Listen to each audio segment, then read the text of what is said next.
At 5:47 a.m. on March 3, 1944, Technical Sergeant Robert Shafer crouched beneath the belly of a P-51 Mustang at RAF Leiston in eastern England, his frozen fingers fumbling with a fuel line connection he'd modified 3 hours earlier with parts that cost less than a pack of cigarettes.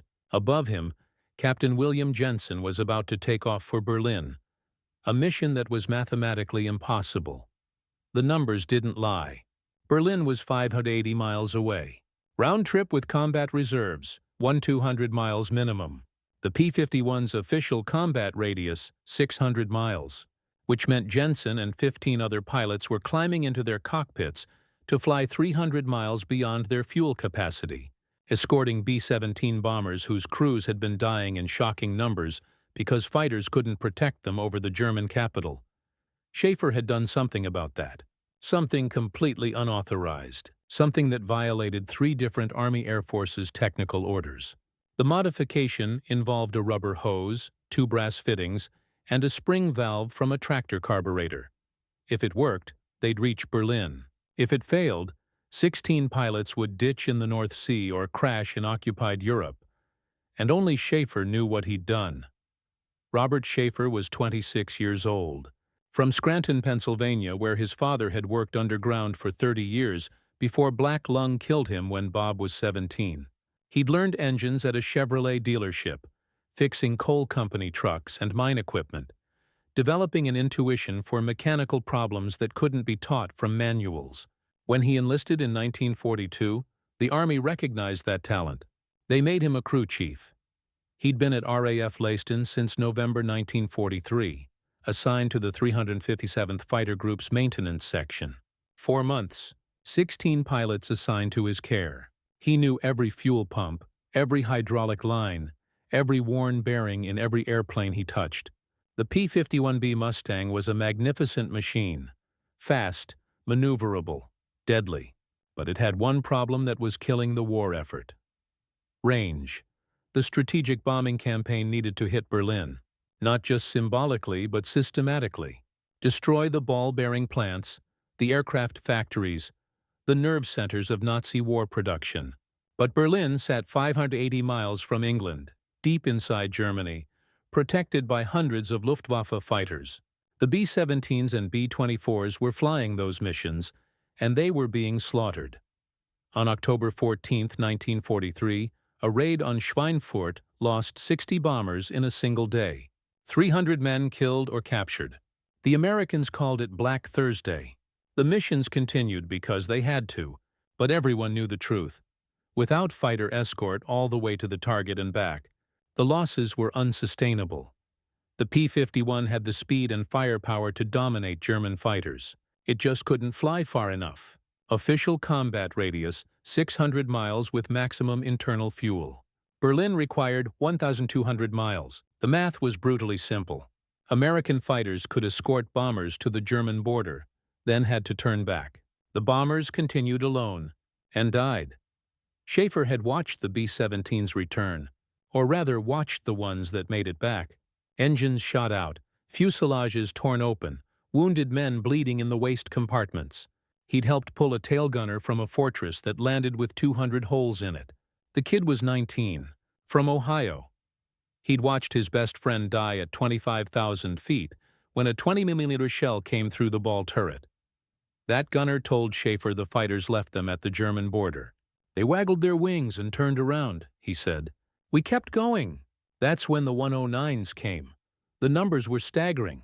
In 90 days between October and December 1943, the 8th Air Force lost 1,098 bombers over Germany. Roughly 11,000 airmen killed or missing. Most of those losses came on missions beyond fighter escort range. Berlin remained almost untouched because sending bombers there without escort was a death sentence. Shafer knew the P-51 could hold more fuel. The question was how to make it work. The first time Shafer saw what unescorted missions meant, it had a name. Second Lieutenant Thomas Callahan, 23 years old, from Boston. B-17 co-pilot, 100th Bomb Group. Shafer met him at the enlisted mess in December. Callahan was there visiting a friend, drinking tea because his hands shook too badly for coffee. They'd flown to Emden on December 11th. The German fighters hit them 30 miles inside Germany, right after the American escorts turned back. They knew exactly where we'd be vulnerable, Callahan said quietly. They waited until our guys had to leave, then they came straight at us. His aircraft took cannon fire in the No. 3 engine. Then the fighters made another pass and killed the bombardier. Then the navigator. Then the top turret gunner. They made it back to England on 2 engines with half the crew dead or dying. Callahan was transferred to a training unit 3 days later. Couldn't fly combat anymore. He was one of the lucky ones. First Lieutenant James Morrison died over Berlin on December 20, 1943. 24 years old, from Seattle. P-51 pilot assigned to the 354th Fighter Group. He'd escorted a bombing raid as far as his fuel allowed, about 200 miles inside Germany, then turned back. Radio transcript recovered later indicated he ran out of fuel 40 miles from the English coast. Ditched in the North Sea in winter water. Never found.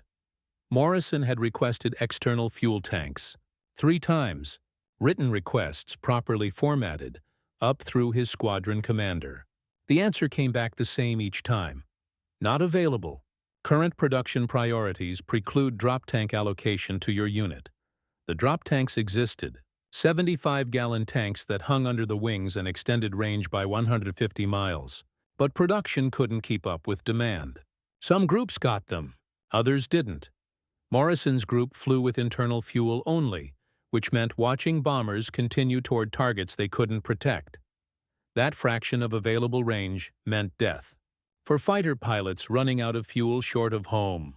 For bomber crews facing German fighters without protection.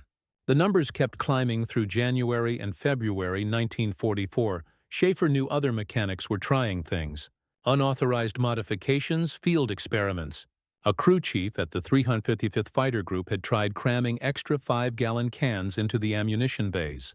That pilot crashed on takeoff. Fuel cans shifted, threw off the center of gravity. Everyone walked away, but the experiment ended there. Another mechanic at the 4th Fighter Group rewired fuel selector valves to pull from external tanks first, saving internal fuel for combat and the return trip.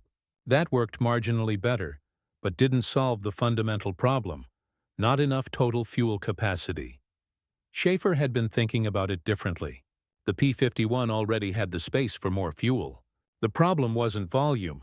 It was how the fuel system managed what it carried. Internal tanks held 269 gallons total, split between fuselage and wing tanks. But the way fuel transferred between tanks under combat conditions wasted capacity, left unusable fuel trapped when pilots needed it most. What if he could modify the fuel feed system to use every last gallon? The idea started forming in January. By February, he knew what needed to be done. The P-51B's fuel system was designed for safety and simplicity, not maximum range. 3 main tanks, 1 85-gallon fuselage tank behind the pilot, and 2 wing tanks holding 92 gallons each. The pilot controlled which tank fed the engine through a selector valve. Standard procedure: take off and climb on fuselage tank, switch to drop tanks if carried, then wing tanks, then back to fuselage for combat and return. The problem was in how the system handled fuel under combat conditions. When pilots maneuvered hard, pulling high G-forces in combat turns, fuel sloshed away from the tank outlets. The engine could cut out momentarily or run rough, so pilots learned to keep at least 1/4 fuel in each tank as combat reserve, which meant up to 60 gallons became effectively unusable on a maximum range mission. Worse, the external drop tanks couldn't be fully drained before jettison. The fuel feed system didn't pressurize them properly, so the last 10 to 15 gallons in each tank couldn't transfer reliably at altitude. Pilots dropped the tanks with fuel still in them. Had to, because keeping tanks on increased drag and reduced speed, making them vulnerable to German fighters. That meant on paper, a P-51 with 2 75-gallon drop tanks carried 4 19 gallons total. In reality, pilots could only use about 340 gallons effectively. That fraction of inaccessible fuel, nearly 80 gallons, was the difference between reaching Berlin and turning back. Shafer had read the engineering reports. The fuel system was within specifications. The aircraft met its design performance parameters. Everything worked as intended. The problem wasn't a malfunction.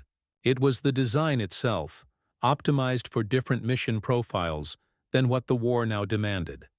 Getting approval to modify that design required going through official channels, engineering evaluation, testing protocols, technical order revisions, contract amendments with North American Aviation. That process took months, maybe years. The 8th Air Force needed the range now. Today. Because bombers were dying every week. Shafer had tried the official route once. In January, he'd written a detailed technical proposal explaining how a simple fuel system modification could improve usable capacity by 40 to 50 gallons. He'd submitted it through his squadron maintenance officer, who forwarded it to Group Engineering. The response came back 3 weeks later. Technical Sergeant Shafer's proposal is interesting, but cannot be implemented without authorization from North American Aviation and Army Air Force's Materiel Command. Unauthorized modifications to aircraft fuel systems are strictly prohibited per technical order. EO 111. Any mechanic performing such modifications will face court-martial for willful destruction of government property. The response was technically correct. Fuel systems were critical. Unauthorized changes could cause fires, explosions, crashes. The regulations existed for good reasons, but those regulations were written for peacetime engineering standards, not for a war where hundreds of men were dying because fighters couldn't fly far enough. Shafer understood the risk. He also understood mathematics. If his modification failed on one airplane, one pilot might die. If nothing changed, hundreds of bomber crew would definitely die. The equation wasn't complicated. He needed to test his idea, quietly, on one airplane. Prove it worked before anyone found out. The death that made Shafer decide came on February 21, 1944. First Lieutenant David Hayes, 25 years old, from Denver. Fighter pilot assigned to Shafer's maintenance section. 52 missions. 0 confirmed kills because every mission ended the same way. Escort bombers as far as fuel allowed, turn back, land with nearly dry tanks. Hayes was a good pilot. Shafer had watched him fly. Smooth, precise, careful with his airplane. But careful didn't earn kills when you never reached the actual combat zone. The P-51s would escort the bomber stream to Brunswick or Hanover, fight off German interceptors at the edge of their range, then break off while bombers continued deeper into Germany. On February 21st, the target was Stuttgart. Hayes took off at 09:20 hours with the 357th's Blue Flight. He'd been assigned 2 75-gallon drop tanks, standard mission profile, nurse the fuel, protect the bombers as long as possible, turn back when reserves got critical. The mission went wrong at 1150 hours, about 350 miles from base. Hayes radioed his flight leader. Blue leader, Blue 4, rough running on fuel transfer from drop tanks, showing intermittent pressure. May need to abort. Flight leader responded, Blue 4, can you continue? Hayes. Affirmative. Switching to internal. He jettisoned his drop tanks early. They weren't feeding properly. That meant he was flying on internal fuel only with hundreds of miles still to go. He stayed with the formation for another 40 minutes, flying on what he had, until his fuel state became critical. At 12:30 hours, he turned back for England. He didn't make it. At 14:15 hours, Hayes radioed, Mayday, Mayday, Blue 4. Engine failure, fuel exhaustion. Approximately 30 miles northeast of Ghent. Attempting forced landing. Another pilot in the formation saw Hayes's P-51 descending through clouds, dead stick, gliding toward the occupied Belgian countryside. The pilot couldn't follow, didn't have enough fuel himself to deviate and still make it home. He watched Hayes disappear into the overcast and kept flying toward England. Hayes bellied the P-51 into a frozen field outside Lokeren, Belgium. He survived the landing. German soldiers captured him within 20 minutes. He spent the rest of the war in Stalag Luft. Shafer found out that evening. Hayes's crew chief, A corporal from Baltimore told him what happened. "Those damn drop tanks," the corporal said. "They never feed right." He had the fuel. Just couldn't get it to the engine. That night, Shafer pulled the technical manuals for the drop tank fuel system. He knew the problem. External tanks relied on air pressure differential to push fuel into the aircraft's internal system. At high altitude, if the pressure equalization valve didn't work perfectly, fuel wouldn't transfer completely. The valve was a simple spring-loaded design, prone to icing, sticking, or partial failure. The fix was equally simple. Add a secondary pressurization path using engine bleed air, routed through a check valve into the drop tank vent system. Force the fuel to transfer even if the primary valve stuck. Cost in parts, maybe $5. Installation time, 90 minutes per aircraft. Shafer had the parts. The base machine shop had everything he needed. Brass fittings, rubber hose rated for fuel systems, check valves from spare parts inventory. He could build the modification in a few hours, but he'd be violating direct orders. The response to his earlier proposal had been explicit. Unauthorized modifications will face court-martial. He thought about Hayes sitting in that German POW camp, 25 years old, war over for him, captured because fuel that was physically present in his airplane couldn't reach his engine. He thought about the bomber crews who'd continued toward Stuttgart without escort, facing German fighters alone. He thought about Morrison, who ditched in the North Sea, about Callahan, whose crew died around him, about the gunner from Ohio, watching his friend die in the ball turret. On February 23, 1944, Technical Sergeant Robert Shafer made his decision. He was going to modify the fuel system. He was going to make it work. And he was going to do it without asking permission, because permission would never come in time to matter. If they court-martialed him afterward, that was fine. He'd fix fuel systems from the stockade if he had to, but he was done watching pilots run out of fuel with targets undefended. The final push came on March 2, 1944. Captain William Jensen, 27 years old, from Minneapolis, squadron operations officer, approached Shafer on the flight line. Jensen had 63 missions. He was scheduled to lead the next Berlin escort, whenever that mission finally came. "Shafer, you're the best fuel systems man in the group," Jensen said. "Level with me. Can we make Berlin?" They were standing beside Jensen's P-51, Shafer doing a routine inspection. Shafer looked up. "On internal fuel only?" "No, sir. Not possible." "With drop tanks?" "Barely, if everything works perfectly. If the external tanks transfer completely. If you hit no headwinds. If you don't have to maneuver hard enough to burn extra fuel." Shafer paused. "In reality?" "No." Jensen nodded slowly. He'd already known the answer. "Group commander says we're going anyway. Soon. Maybe next week. Berlin's the priority. High command wants fighters over the capital. Sir, you'll run out of fuel." "I know." Jensen's voice was quiet. "Half of us probably, maybe more. But the bombers need us there. They're getting massacred. Lost 37 B-17s on the last Brunswick mission. That's 370 men." Shafer understood the math. "Send the fighters. Maybe half don't come back. But protect 100 bombers. Save potentially 1,000 bomber crew lives." The numbers favored the mission. That didn't make it easier. Jensen looked at him directly. "Is there anything you could do? Anything that would give us a better chance?"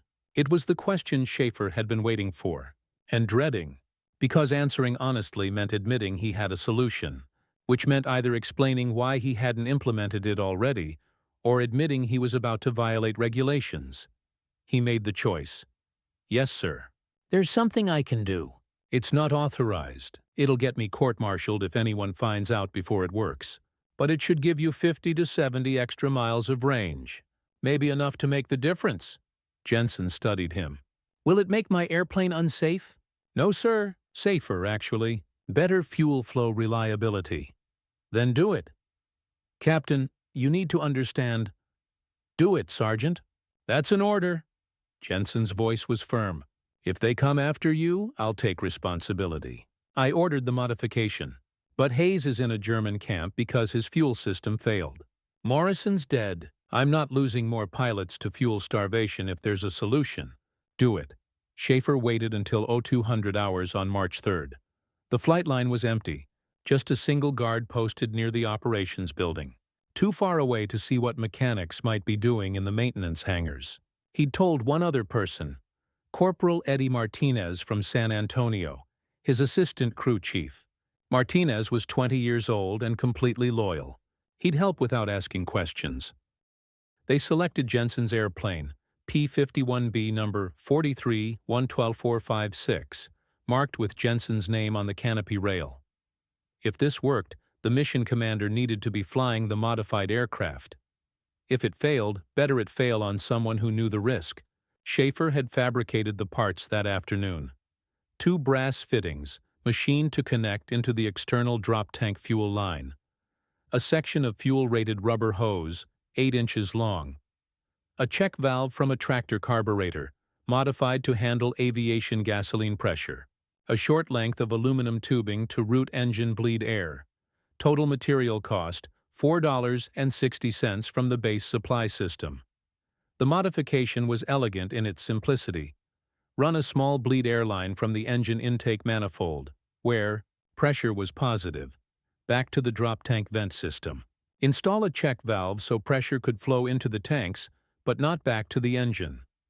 When the pilot selected drop tanks, the engine's own intake pressure would help force fuel from the external tanks into the aircraft's fuel system, overcoming the problems with the standard pressure equalization valves. It meant drop tanks would drain more completely, transferring that trapped 10 to 15 gallons per tank, 30 gallons total. At the P-51's cruise consumption rate of 60 gallons per hour, that was 30 extra minutes of flight time, roughly 120 additional miles. Shafer's hands shook as he disconnected the drop tank fuel line. Not from cold. The hangar was reasonably warm. From understanding what he was doing. If this modification caused an engine fire, Jensen would die. If it failed and Jensen ran out of fuel, Jensen would die and it would be Shafer's fault. If it worked but got discovered before the mission, Shafer's career ended. He installed the brass fittings carefully, torqued them to exact specifications, routed the bleed air line away from hot engine components, secured it with proper clamps, installed the check valve in the correct orientation, connected everything, checked every connection twice, then checked again.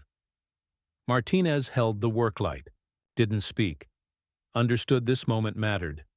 The installation took 43 minutes. When finished, Shafer stood back and examined his work. It looked professional, factory quality. Unless someone specifically inspected the fuel system routing, they wouldn't notice anything different. "Will it work?" Martinez finally asked. "It should. The engineering sound.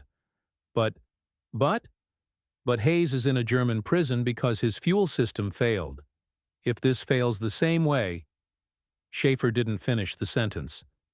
Jensen was taking off in 4 hours. The mission was Berlin. The modification would either work perfectly or fail catastrophically. There was no middle ground. Shafer locked the cowling panels. Martinez cleaned up the tools. They left the hangar at 03:02 hours. At 05:47, they watched Jensen walk toward the airplane. At 07:42 hours on March 3, 1944, Captain William Jensen advanced throttle on P-51B number 43125456 and began his takeoff roll from RAF Leiston. The target was Berlin. Distance, 580 miles each way. Estimated flight time, 5 hours, 40 minutes. His fuel capacity, even with the modified system, 5 hours, 50 minutes if everything worked perfectly. 10-minute reserve. 15 other P-51s from the 305th 7th Fighter Group took off behind him.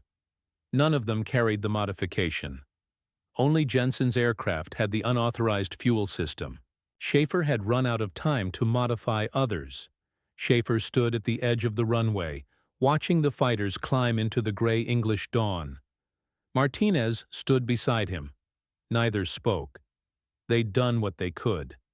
Now physics and engineering would determine if it was enough. The mission profile was brutal. Climb to 25,000 feet. Rendezvous with the bomber stream over the North Sea. Escort B-17s across Holland and northern Germany. Maintain station over Berlin during the bomb run. Escort bombers back to the German border. Return to base. The P-51s would hit drop tanks first, then switch to internal wing tanks, saving the fuselage tank for combat and emergency reserves. At 0814 hours, the formation crossed the Dutch coast. Jensen radioed, "Blue Jay leader, all aircraft. Drop tanks transferring normally. Fuel flow stable." He was monitoring his gauges carefully. The fuel pressure from the external tanks read higher than usual. The modification was working. Fuel transferred smoothly. By 0845, they were 200 miles inside Germany. The drop tanks ran dry. Jensen checked his gauges one final time, then toggled the jettison handle. Both 75-gallon tanks fell away cleanly. He switched to internal wing tanks. The gauge showed something impossible. His internal fuel read higher than it should. The drop tanks had transferred completely, every gallon. Normally, he'd expect internal tanks to show less fuel at this point, because fuel left in drop tanks wouldn't transfer. But the modification had worked. He'd recovered an extra 28 gallons. Jensen keyed his radio, kept his voice neutral. "Blue Jay flight, Blue Jay leader. Fuel state better than expected. Continuing mission." At 0920 hours, the formation reached Berlin. Jensen could see the sprawl of the German capital below, massive, industrial, defended. Hundreds of anti-aircraft guns. Dozens of Luftwaffe airfields nearby. This was the heart of the Third Reich. And American fighters were here. For the first time. Jensen felt the weight of that moment. The bombers, 32 B-17s from the 305th Bomb Group, began their run. Jensen's flight maintained position 5,000 feet above, weaving to keep speed up, watching for German interceptors. That's when the Luftwaffe appeared. 16 Messerschmitt Bf-109s, diving from 30,000 feet. They'd been waiting, expecting American fighters to turn back before reaching Berlin like they always did. The Germans had planned to hit the bombers without opposition.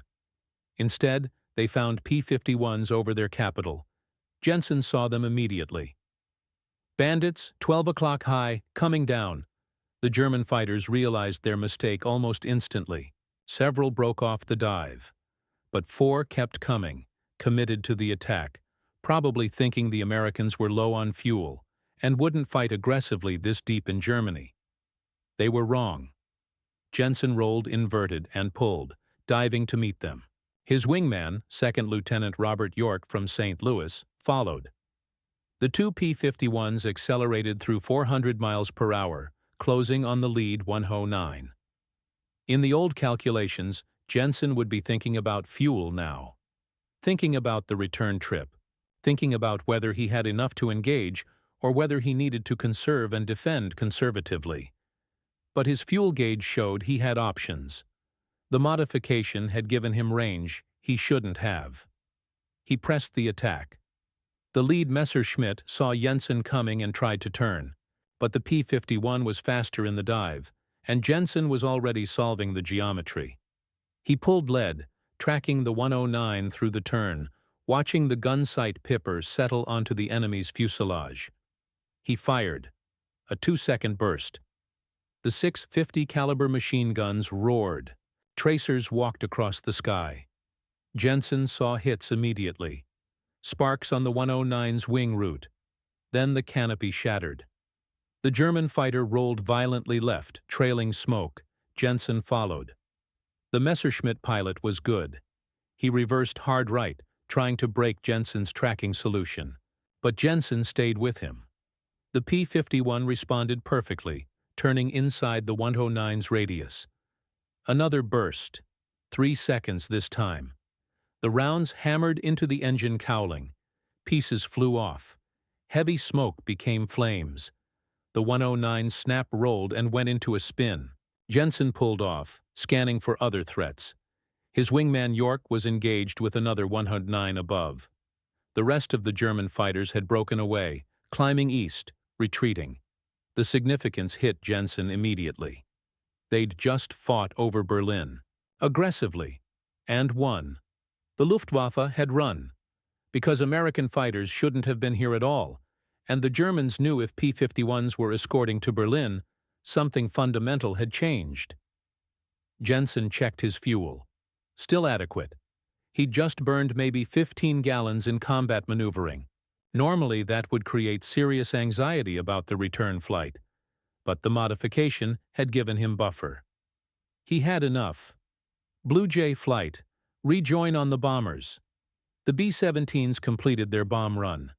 Jensen's flight maintained escort as they turned west, heading back toward England. More German fighters appeared, 109s and FW-190s probing from different angles, trying to find weaknesses. But they weren't pressing attacks.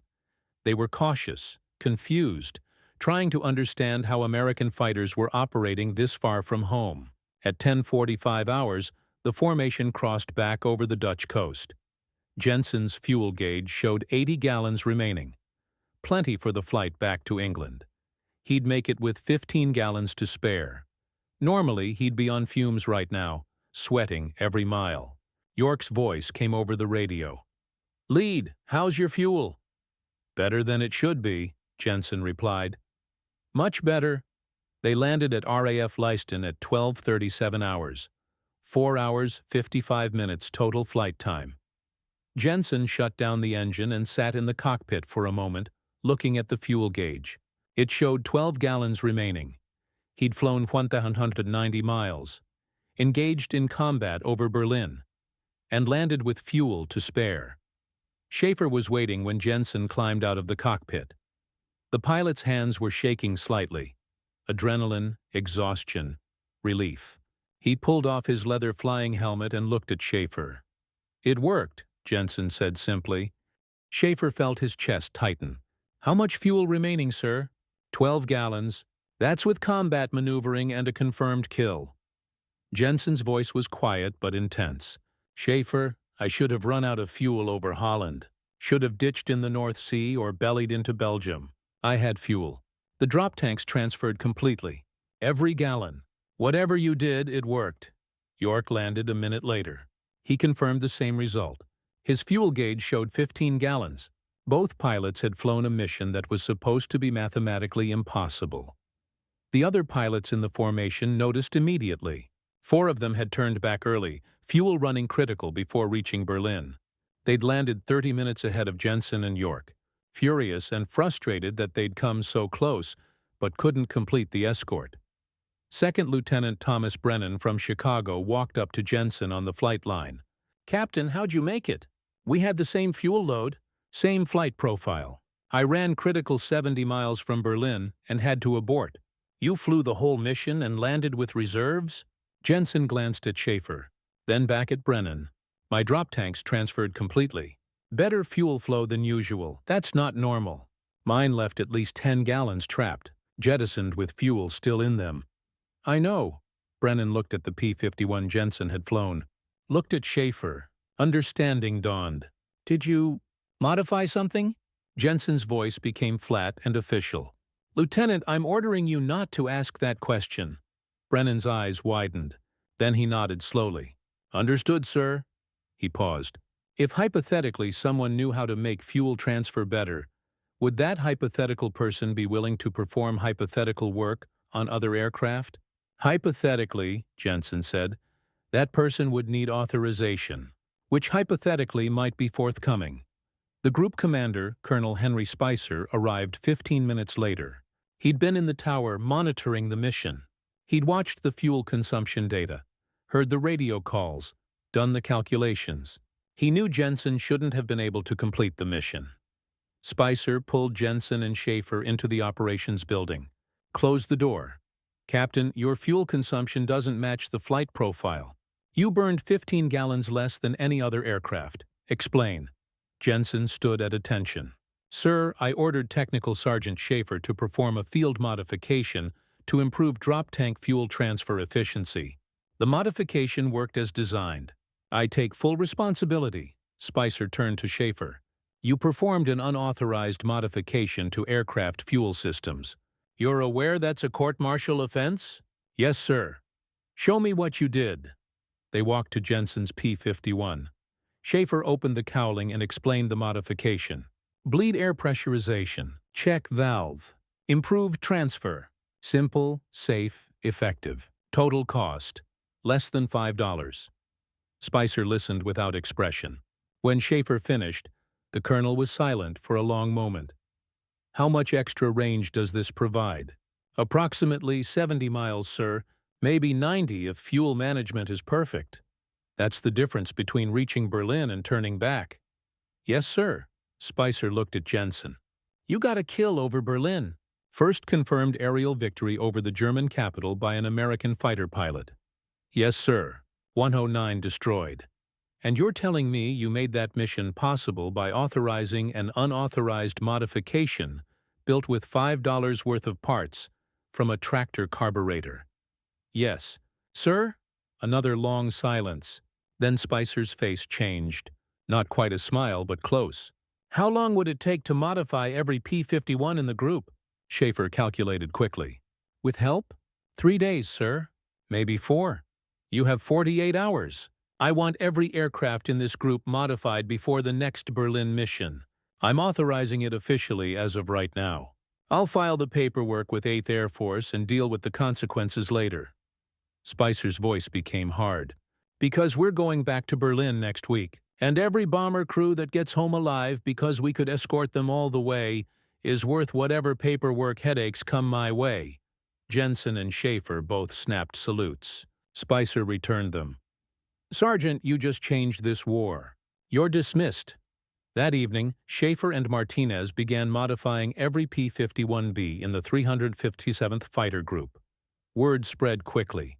Mechanics from other squadrons appeared, asking questions. By midnight, Shafer was teaching them how to fabricate and install the modification. By March 5th, 43 P-51s at RAF Leiston had the improved fuel system. On March 6th, mechanics from the 355th Fighter Group arrived, then the 359th, then the 4th. The modification spread across 8th Air Force fighter groups like wildfire. Unauthorized, uncontrolled, essential.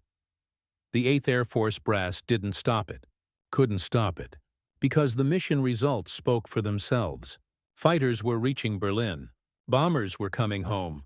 The air war over Germany was changing, all because a mechanic from Pennsylvania violated regulations with $5 worth of parts. On March 8, 1944, the 357th Fighter Group flew their second Berlin escort mission. This time, all 16 P-51s completing the mission carried Shafer's modification. All 16 reached Berlin. All 16 engaged Luftwaffe fighters over the capital. All 16 returned to RAF Leiston with fuel remaining. The pilots reported something unexpected.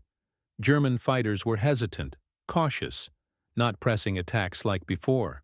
The Luftwaffe had built their defensive strategy around the assumption that American fighters couldn't escort beyond Western Germany. That assumption was now broken, and the Germans didn't know what to do. Second Lieutenant Thomas Brennan got 2 confirmed kills that mission. He'd been the pilot who couldn't reach Berlin on March 3rd due to fuel starvation. With the modified fuel system, he flew the entire mission and had enough fuel reserves to engage aggressively. His first kill was a Messerschmitt Bf-109 over Berlin proper. His second was a Focke-Wulf FW-190 on the return flight near the Dutch border. I had choices, Brennan said during the debrief. Normally I'd be managing every gallon, worried about making it home. Today I could fight. That's the difference. The group's total score for the mission: 7 confirmed kills, 3 probables, no losses.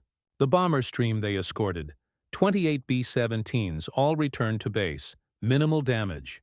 Compared to previous Berlin missions where losses averaged 15 to 20%, it was a stunning success. Colonel Spicer sent a detailed report to 8th Air Force Headquarters.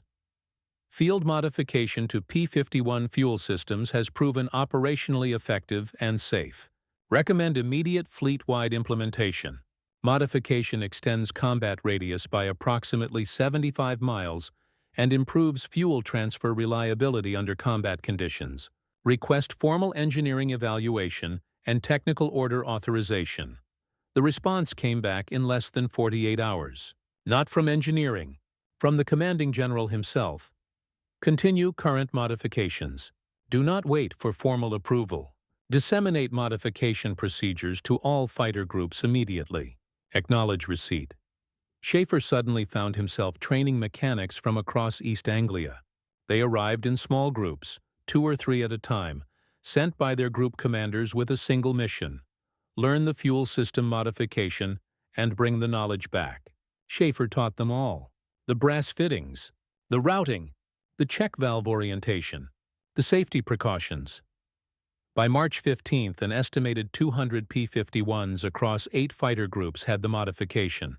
By March 22nd, that number reached 400. The modification spread through the fighter force faster than any official technical order could have moved. Mechanics taught mechanics. Crew chiefs shared techniques. The modification evolved slightly as different units adapted it. Some used different check valves. Others found better routing paths. But the core principle remained the same. The mission results were undeniable. Before the modification, fighters reaching Berlin was rare. After the modification, it became routine. Bomber losses on Berlin missions dropped from 15% to 4%. Fighter groups started competing for aerial victory counts over the German capital. The 4th Fighter Group, the famous Eagle Squadron of former RAF pilots, got 32 confirmed kills over Berlin in a 2-week period in late March. The 56th Fighter Group, flying P-47 Thunderbolts without the modification, transitioned to P-51s specifically to gain the Berlin range capability, the German pilots noticed. Luftwaffe combat reports from March and April 1944 tell the story from their perspective. One report from Jagdgeschwader 3, dated March 19, noted, "Enemy fighters now appearing over Berlin with sufficient fuel reserves to engage in sustained combat. Previous tactical advantage of waiting for enemy fuel exhaustion no longer viable. Recommend revised defensive strategy." Another report from a Luftwaffe group commander dated April 2nd. "Enemy escort fighters operating over Berlin with fuel reserves that shouldn't be possible. Intelligence analysis requested. Possible new aircraft variant or fuel capacity modification." The Germans were right, of course, but knowing American fighters had extended range didn't help them counter it. Their defensive strategy had relied on geography, letting distance protect their industrial centers. When that protection disappeared, they had to defend Berlin directly, which meant fighting against numerically superior American forces in an environment where P-51s had performance advantages. German pilots began avoiding combat when they could. Fighter units that once aggressively intercepted bomber formations now picked their engagements carefully, looking for isolated or damaged aircraft rather than pressing frontal attacks. The psychological impact of seeing American fighters over Berlin, a place they shouldn't be able to reach, was profound. One Luftwaffe pilot, captured in April after being shot down by a P-51 near Berlin, asked his interrogators during initial questioning, "How long have you been able to fly to Berlin?" "We thought it was impossible. We've been saying for months, the American fighters can't reach us here." The interrogation report noted, "Prisoner appeared genuinely confused regarding American fighter range capabilities. Stated Luftwaffe intelligence briefings had indicated P-51 combat radius of approximately 600 miles, insufficient for Berlin operations." When informed American fighters had been escorting to Berlin since March, prisoner appeared disturbed and asked no further questions. Back in England, the official engineering evaluation finally caught up with reality. In late March, a team from Wright Field in Ohio arrived at RAF Leiston to examine Shafer's modification. They spent 2 days testing, measuring, documenting. Their report, dated March 28, 1944, concluded, "Field modification implemented by 357th Fighter Group Maintenance Section is mechanically sound, aerodynamically safe, and operationally effective. Fuel transfer efficiency improved by 18 to 22% compared to standard configuration. Usable fuel capacity increased by 24 to 30 gallons depending on operational conditions. No safety concerns identified. Recommend immediate incorporation into technical orders and retrofit to all P-51 variants. The report included a cost analysis. The modification required approximately $475 in parts per aircraft. Installation time, 90 minutes. Total cost to modify every P-51 in the European theater, roughly $12,000 and $3,000 man-hours. The strategic benefit: extending fighter escort coverage to all German industrial targets, protecting bomber crews, reducing losses, accelerating the strategic bombing campaign. One section of the report stood out. This modification represents a significant improvement to aircraft operational capability that should have been incorporated in original design. The modification was developed independently by field maintenance personnel without engineering support or official authorization. Recommend review of technical development and field modification approval processes. In other words, the engineers were admitting the mechanics had solved a problem the designers missed. North American Aviation, the company that built the P-51, received a copy of the report in early April. They incorporated the modification into production models starting with Block 15, aircraft in May 1944. Every P-51 built after that included the improved fuel transfer system as standard equipment. The modification that cost $4.75 in field parts became a factory-installed feature. But North American never credited Shafer. The modification appeared in technical drawings as improved fuel tank pressurization system with no attribution. The company filed patents on the design. Variants of the same principles Shafer had implemented with tractor parts. Legally, anything created by military personnel belonged to the government, and anything the government used could be incorporated by contractors without compensation. Shafer didn't care about credit. He cared about results. By May 1944, bomber losses on deep penetration missions had dropped to sustainable levels. Fighter groups were routinely escorting to Berlin, Leipzig, Munich, and other previously unreachable targets. The air superiority campaign over Germany was succeeding. The modification saved lives. That was what mattered. One mechanic from the 355th Fighter Group, a sergeant from Detroit named Paul Warren, wrote a letter to his wife in April describing the impact. "We've been modifying the fuel systems on our P-51s. Simple change makes a big difference. Our pilots can go all the way to Berlin now and come home safe. Last month we lost 4 pilots to fuel starvation. This month, 0. That's 4 families that still have their sons. One of them was a kid from Grand Rapids, 19 years old. He's alive because somebody figured out how to squeeze 50 more miles out of a fuel tank. That's what winning looks like. Not the big battles. The small fixes that add up." That letter captured it perfectly. Wars are won with small fixes that add up. The official engineering evaluation in April 1944 concluded what mechanics already knew. Shafer's modification worked. The 8th Air Force issued Technical Order 0162JB-118 on April 15, 1944, formally authorizing the fuel system modification for all P-51B and P-51C variants. The technical order gave the modification an official designation: Auxiliary Fuel Tank Pressurization Enhancement, Field Modification Kit AN-A47. The technical order didn't mention Shafer's name.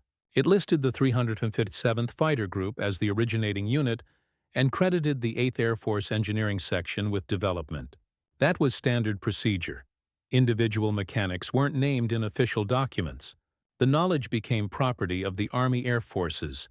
But the pilots knew. And the mechanics knew. Word spread through the maintenance community that a sergeant from Pennsylvania had started it all with $5 worth of hardware store parts. Shafer became something of a legend in crew chief circles. Mechanics from other groups would visit RAF Leiston just to meet him, ask questions, learn his approach to problem solving.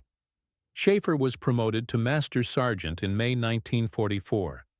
His efficiency report from Colonel Spicer included this line: MSG Shafer's technical initiative directly contributed to operational success of strategic escort missions and saved numerous American lives. Recommend for commendation. Shafer received the Bronze Star in June, though the citation was carefully worded to avoid mentioning unauthorized modifications, for meritorious achievement in support of combat operations through exceptional technical skill and dedication to mission success. The modification itself became standard across all American fighter groups in Europe by summer 1944, as new P-51D models arrived. With bubble canopies and improved systems, they came from the factory with enhanced fuel transfer systems already installed. The modification Shafer had invented in a darkened hangar became part of the aircraft's DNA. The impact on the air war was measurable. In February 1944, before the modification, bomber losses on missions beyond 500 miles averaged 6.8%. In May 1944, after fighter groups adopted the modification, losses on the same mission profiles dropped to 2.1%. That represented roughly 350 fewer bomber crew members killed or captured per month. Over the remaining year of the European War, the improved fighter escort enabled by better fuel systems saved an estimated 2,000 to 2,500 bomber crew lives. The strategic effect was equally significant. With fighters able to escort anywhere in Germany, the Luftwaffe could no longer concentrate defenses around specific high-value targets. They had to defend everywhere, spreading their forces thin. American bombers could strike ball-bearing plants in Schweinfurt, aircraft factories in Regensburg, oil refineries in Ploesti, all with fighter escort. The systematic destruction of German war production accelerated dramatically in summer and fall. 1944, German industrial output of fighter aircraft peaked in September 1944 at 375 units. But it didn't matter. The Luftwaffe couldn't train replacement pilots fast enough to replace losses, couldn't deliver sufficient fuel to operational units, couldn't defend their factories from precision bombing. By December 1944, German fighter production had collapsed to fewer than 1,000 units per month. American air superiority over Germany was absolute. Captain William Jensen survived the war. He flew 92 missions total, scored 11 confirmed aerial victories, and returned to Minneapolis in December 1945. He worked as a commercial airline pilot for Northwest Airlines, eventually becoming a training captain on Boeing 707s. He retired in 1979. Jensen stayed in contact with Shafer. They exchanged letters occasionally, usually around the anniversary of the first Berlin mission on March 3rd. In a letter from 1967, Jensen wrote, "I've been thinking about that morning when you modified my airplane. You knew you could face court-martial. You did it anyway because it was the right thing. That's courage. Not the kind they give medals for, but the kind that actually matters." Technical Sergeant Robert Shafer stayed in England through the end of the European War. He continued as a crew chief with the 357th Fighter Group, maintaining aircraft through the final missions in April 1945. His official service record listed him as participating in maintenance support for 1,947 combat sorties. His personal tally, the number of pilots who flew aircraft he'd personally worked on, was 83. All 83 survived, though some were shot down and became POWs. None died from mechanical failure. Shafer was discharged in October 1945.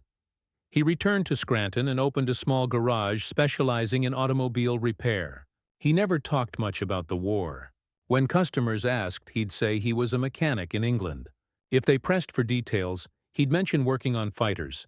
Most people assumed he changed oil and replaced spark plugs.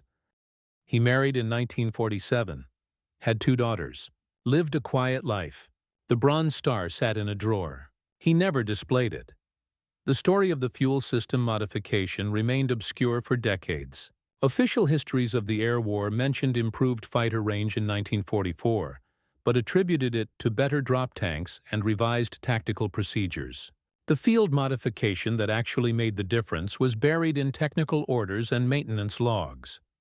In 1983, a historian researching the 357th Fighter Group found references to the modification in Colonel Spicer's personal papers, donated to the Air Force Historical Research Agency.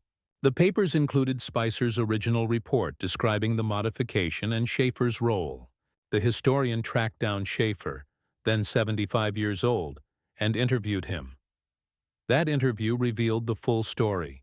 How Shafer had developed the modification without authorization. How Jensen ordered him to install it. How it spread across the fighter force through informal mechanic networks. How it changed the air war over Germany. The historian asked Shafer if he felt the modification had been significant. Shafer thought for a moment, then said, "I was a mechanic. I fixed things. The fuel system wasn't working right, so I fixed it. That's what mechanics do." When pressed about the impact, the lives saved, the missions enabled, Shafer became emotional. "Every time I installed that modification, I thought about Hayes sitting in that German prison camp, about Morrison drowning in the North Sea, about all the bomber crews who needed us there and we couldn't reach them. If my $5 fix helped some pilots come home to their families, then it mattered." "That's enough." The historian asked about recognition. Shafer shrugged. "The engineers and the officers got credit in the official records. That's fine. I got a Bronze Star. I got to know that pilots I worked on came home alive. That's more important than having my name in a technical manual." Robert Shafer died in 1991 at age 73. His obituary in the Scranton newspaper mentioned his military service, but didn't describe the fuel system modification. His family didn't know the full story until after his death, when the historian's research was published. The modification itself became standard engineering practice. Modern military aircraft incorporate multiple redundant fuel transfer systems with positive pressurization. Descendants of the simple bleed air modification Shafer invented with tractor parts in a darkened hangar in 1944. Sometimes the smallest changes have the largest impact. In 1987, William Jensen attended a reunion of the 357th Fighter Group in Las Vegas. He was 69 years old, retired from commercial flying, enjoying grandfather status. During the reunion dinner, someone asked him about his first Berlin mission. Jensen told the story. The fuel modification, the mechanic who built it without authorization, the $5 parts, the mission that shouldn't have been possible. An Air Force historian attending the reunion recorded Jensen's account. That recording now sits in the Air Force Historical Research Agency archives. Jensen's voice, describing the moment he landed after that first Berlin mission. "I had fuel left. Actual fuel. 12 gallons. I should have been swimming in the North Sea. Instead, I was back in England because a sergeant decided regulations mattered less than lives. That's who wins wars. The people who see problems and fix them, regardless of what the rule book says." After Jensen's death in 2003, his family found his logbook from World War II. Next to the entry for March 3, 1944, the first Berlin mission, he'd written in pencil, "Shafer's mod worked. 12 gal remaining. This changes everything." He was right. It changed everything. The principle extends beyond fuel systems and fighter aircraft. Innovation in war. Real innovation, the kind that saves lives and changes outcomes, rarely comes through official channels or engineering committees. It comes from people close to problems who have the skill to solve them and the courage to implement solutions without waiting for permission. Technical Sergeant Robert Shafer saw pilots dying from fuel starvation. He knew how to fix it. He had the parts, the knowledge, and the access. What he didn't have was authorization. He made the fix anyway, accepting the risk of court-martial because the alternative was watching more men die. That's how wars are won, not through grand strategies or technological breakthroughs, though those matter. Wars are won through thousands of small decisions made by sergeants and mechanics and crew chiefs who see problems and solve them, who improvise, adapt, and overcome when official systems move too slowly, who put mission and lives ahead of regulations and career safety. The strategic bombing campaign against Germany succeeded because fighters could escort bombers to any target. Fighters could escort bombers because they had the range. They had the range because a mechanic from Pennsylvania violated technical orders with $4.75 worth of hardware store parts. Between March 1944 and May 1945, an estimated 2,000 to 2,500 American bomber crew members survived missions they would have otherwise died on. That's 70 B-17 crews, 70 aircraft, 700 families who got their sons and husbands back. Each one matters. Each one deserves to be remembered. And they survived because one mechanic decided that saving lives mattered more than following rules. If you found this story compelling, please like this video and subscribe to stay connected with these forgotten histories. Leave a comment telling us where you're watching from, and share this story with anyone who appreciates the courage of ordinary people doing extraordinary things. Thank you for keeping these stories alive.